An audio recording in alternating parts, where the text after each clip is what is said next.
Have you ever heard of a bacteria called Toxoplasma gondii? It's spelled Toxoplasma, Toxoplasma, and gondii or gondii, Gondii. It's a Morgellons bacteria, yes.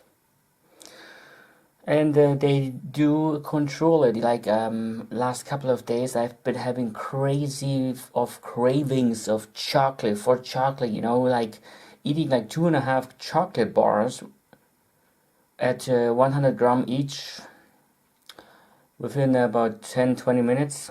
And Morgellons do that. They control you because they want this sweet stuff. And against this Toxoplasma gondii, there is medication out there. You just have to look on the Wikipedia, and there are some big examples for it. So again, here's some new crusts from my head that I've picked out.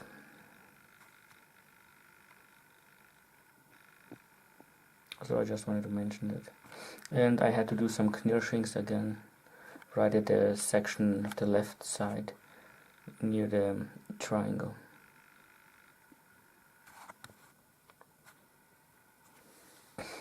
That is interesting, huh?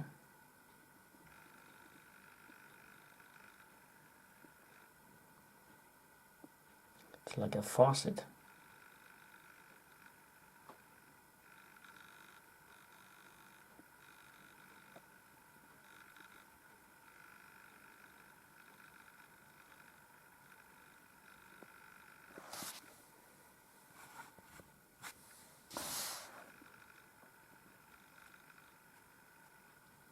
Some Morgellons sticking out.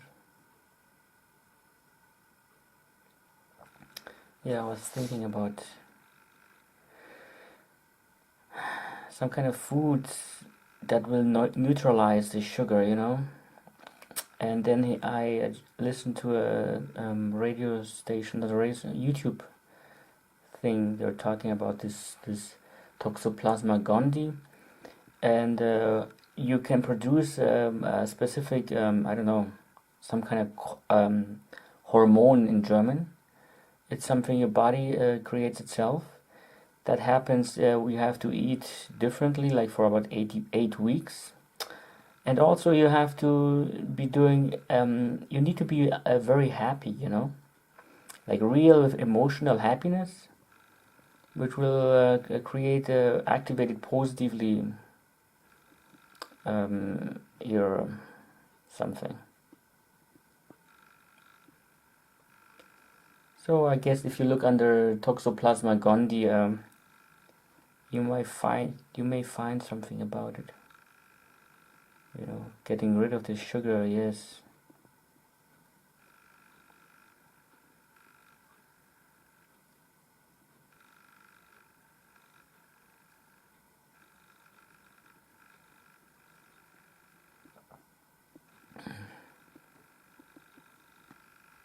That's the tweezer.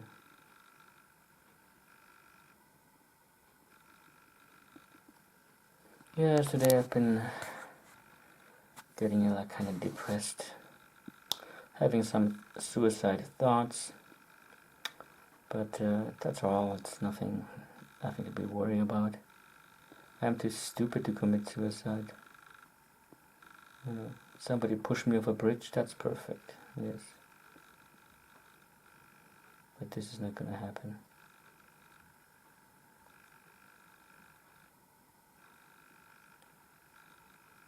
Candidas, look at this.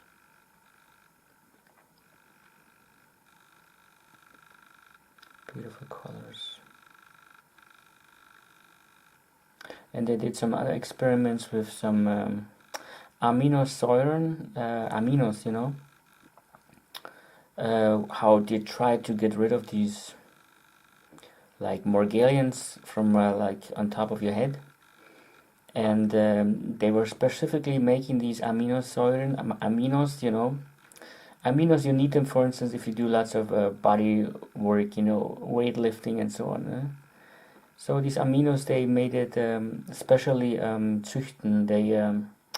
In the laboratory, they made them. So eventually, on a microscopic level, they put it on the skull of a human being, and they were watching. And these Morgellons came out, took those aminos, and went back into their burrow, inside of the head, inside a crust. That's why when I found, I don't know, a few days ago, a crust, and let me show you. What we're looking at now is, I believe that's the underside of the crust. So that means that part was on top of the crust on the main part on my head. And I believe the other side will be a much more smoother crust because, due to, brushing your hair and washing your hair, whatever, it's more smoothed out. So then I found one time a hole, something like this. But this hole looked kind of different. It looked like a termite hole, something like that. Like it had a spout, something like a spout, like a crater. No, like a funnel. Yeah, something like a funnel. It looked like, coming out of this hole inside of it. So I broke it open. But because on the other side, where the smooth side is, there you couldn't see it. You just saw the hole. So. Those guys, they crawl around in my head and causing this itching sensations. Oh, this is the outside, probably. It looks different, right? Yeah. Exactly, that's what I said, Morgellon. Just tuned in. Here, this could be something like a spout. I have to turn it and see if it changes somehow three-dimensionally. I've got what? That Morgellon is stuck to the crust, not to my tweezer, I guess. Right? Or is it? Let's go closer and see it. Well, maybe it is stuck to my tweezer. Could be, yes.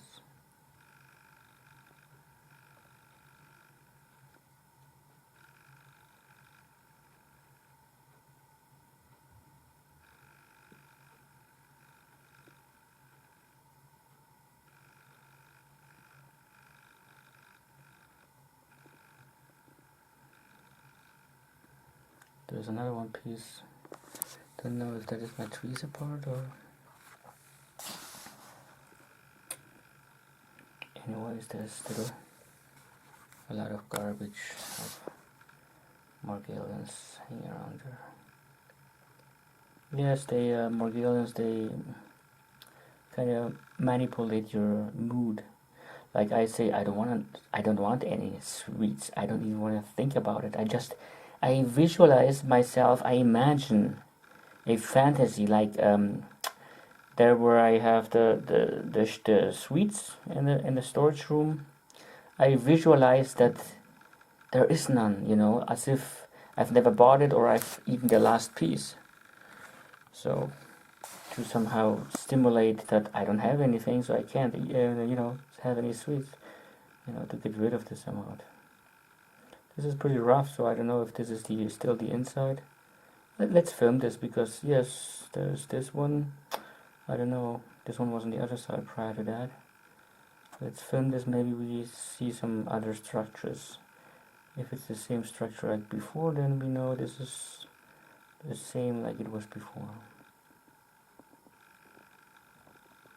I'm turning it to see if we can see something here. What's this? A running mouse, running elephant, running dinosaur, with a little tail, and the head from the side view, the ears flopping to the back, mouth open like a mouse, teeth and eyes. Coincidence? I don't know if that is a coincidence.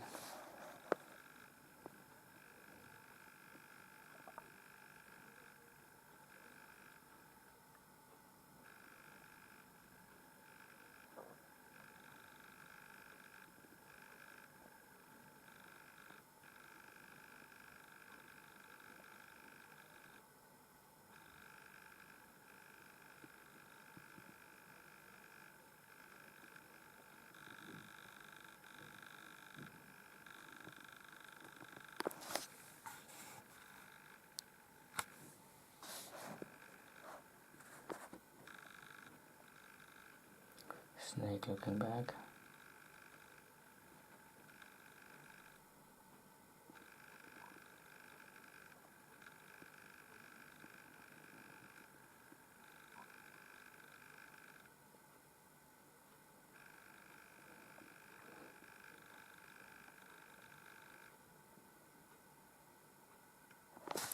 I've heard that about this Toxoplasma gondii. Half of the population of this planet is infected, but most of them, it's not visible to them, that they have this infection, because there are so many bacteria in us, and some leave us alone. Most of the people who do get infected are the ones who have a weak immune system, and also they tend to commit suicide, a lot of them. So after they found those bodies of those people, they've realized that they have had Morgellons disease, and it's sad that the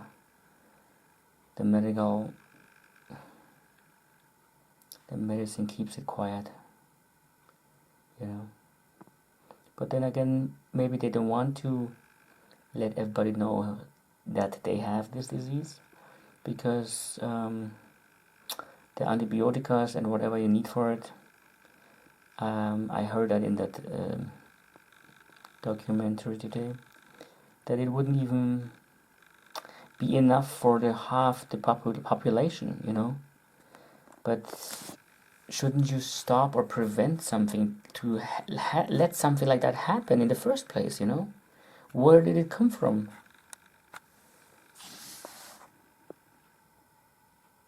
But I guess it's about the depopulation, and the Morgellons, they're programmed, or